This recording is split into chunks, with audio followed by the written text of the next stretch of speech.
უმრავლესობას გონია რომ პოეტი განსაკუთრებით ისეთი ნიჭიერი როგორებიც იყვნენ გალაქტიონი ბარათაშვილში.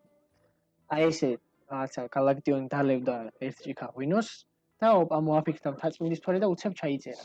აი ეს არის ტიტანური შრომა ესეთი ლექსის დაწერა, იმიტომ რომ პირდაპირ თავის დღიურებში გალაქტიონს ჯერ ხო უწერია რითმები, სიტყვების აი რაღაცა ქნარი და ესე 20 სიტყვა უწერია, რომელიც ერთმანეთს ერითმება და მერე იქედან აქვს გადმოღებული ამ ლექსში. შემდეგ ასევე დღიურში უწერია ამ ლექსის პირველი ვერსია. და იქ მხოლოდ რამდენიმე წინადადება ემთხვევა მარტო.